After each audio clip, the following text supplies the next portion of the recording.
来，兄弟们来活了！这是一个14年的 Model S 高压电池，报 F107和 W107故障，如何来精确的确定故障点？今天我们来用视频来分享给大家。14年特斯拉 Model S 无法启动拖车到电维修，全车没电，首先给车辆搭电，看一下仪表故障，仪表提示无法驾驶，驻车辅助故障，加速和最高车速降低，同时报 BMS F107和 W107。无法启动，电池需要检修。驻车辅助故障是因为前面的盖板拆掉了，有2个雷达传感器。主要的是 W107和 F107这2个故障导致无法启动，其他是连带故障。连接设备读取故障，同样也报 F107和 W107这2个。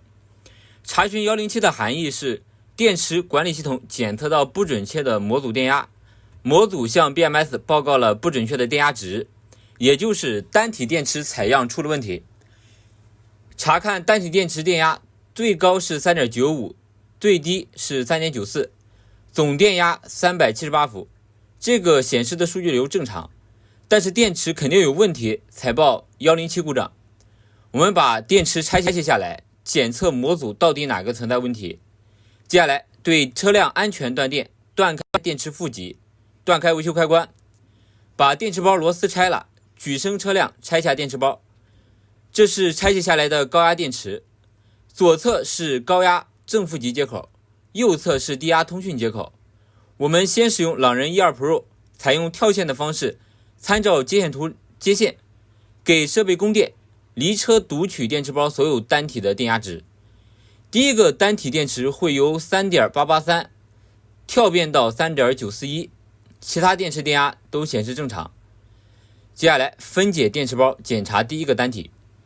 这个位置是电池包的高压保险，先把盖板螺丝拆了，打开盖板，把高压保险丝取下来，断开电池组的串联，把电池包上层的这个防水防尘的膜取下来。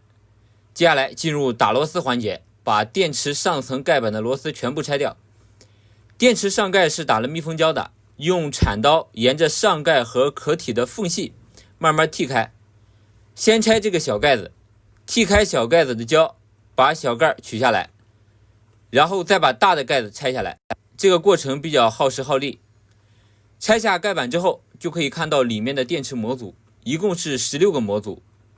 先从这个位置把水管拆掉，往水管吹气，把水道里边的水排出来，要不然在拆的时候会进水。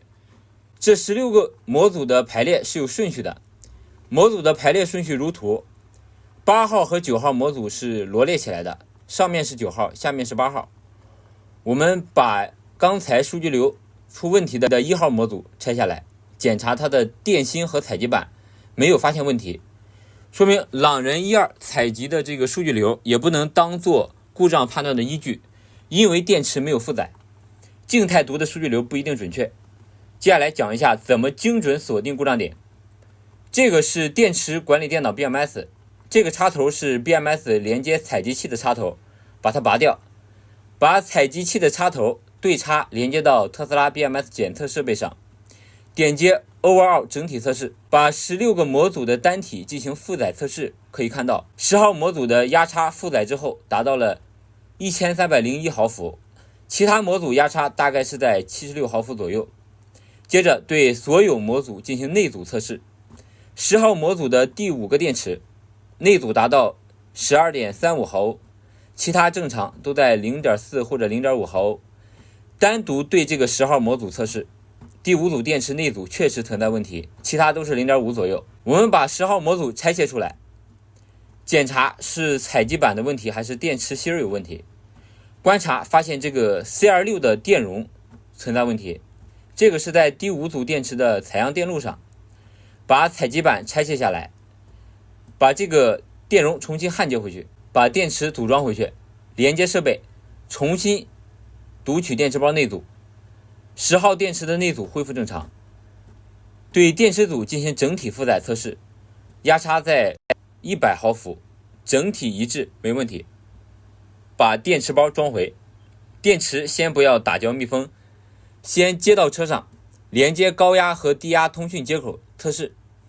用设备连接车辆，给 BMS 做个复位，启动车辆 Ready 点亮，换挡正常可以行驶。大屏上的107故障也消除了。对车辆电池进行充电测试，充电电流正常。接下来拆下电池，对电池上盖除胶，电池壳体也要除胶，把这周边一圈全部都清理干净。安装电池内部的盖板，给电池打胶，安装上盖，电池螺丝装回。将电池包完整装车，加注冷却液，用朗人12做个排空。试车上电 ready 正常，挂档正常，电池维修完成。看完的兄弟们记得点赞和关注我。